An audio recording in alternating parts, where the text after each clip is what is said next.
Hi, Elizabeth Roberts here from Real Language Right Away. I'm going to be doing a little how-to video today about our early elementary partner conversation lessons that are available on Teachers Pay Teachers. So throughout this year, starting in about September, we got this idea of how to set up our kindergarten and first grade curriculum in a new way, and we ended up writing 30 new lessons that will provide curriculum for, I would say, 2 to 3 years of a regular FLES program. So it's all available on Teachers Pay Teachers, and there are 30 lessons for French and 30 lessons for Spanish now, and we've put these together in a mega bundle so you can get them all at once for a discounted price if you would like. There are also some free lessons available on Teachers Pay Teachers that will give you a feel for the lessons, and you can read through the various activity ideas that go along with each lesson. For today, I'd just like to show you kind of what to do once you purchase one of these lessons. So we're talking here about using them in the classroom. They have been a wonderful resource for distance learning. We have a lot of people using them for that too, and I have a post on my blog about how to use that.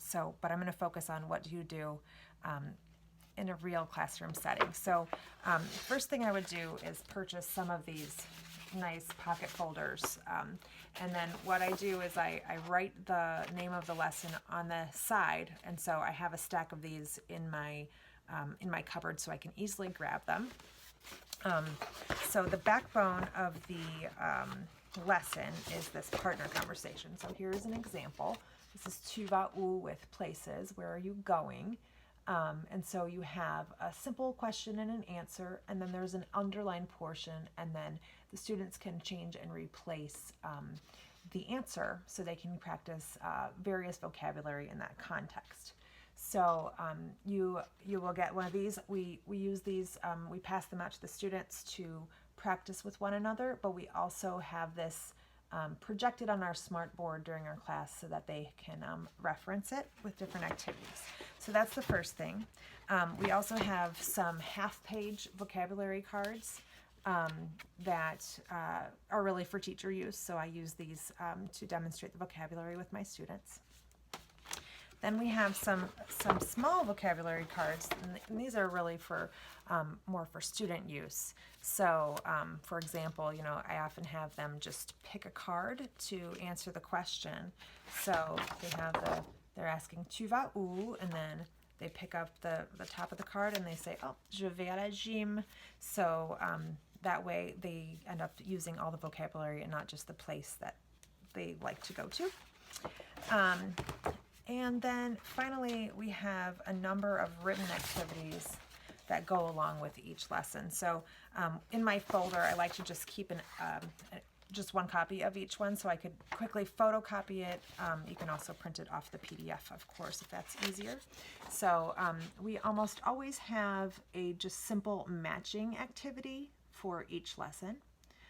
Just to see how the kids are recognizing it. And then we have some other fun written activities. This is a crossword that goes along with this one. We also have a word search, so this would probably be better for older students. And then one fun activity is we do these mini books, so you can fold this, and I have a video on YouTube that explains how to fold them, but they end up reading the text and then illustrating their own little mini books, so that also is a comprehension activity for them. So yeah, basically that's it. That's what you would do. You'd print out all this stuff and keep it in a folder.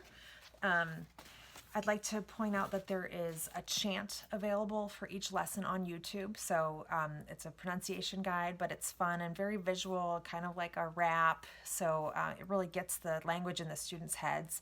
And I almost always start with the chant so that they can start to sing the lesson, sing the vocabulary. And then since distance learning has begun, we also put together a Quizlet for each lesson, and these are free. You can download them off of our Teachers Pay Teachers store. So that's a great way for them to be able to practice from home with vocab recognition and spelling, if you would like to hold them accountable for that as well. So yeah, that pretty much wraps it up. I hope you will let us know if you have any questions about these lessons. We've had lots of fun with them, both in and out of the classroom, but I must say I prefer in the classroom, as we all do.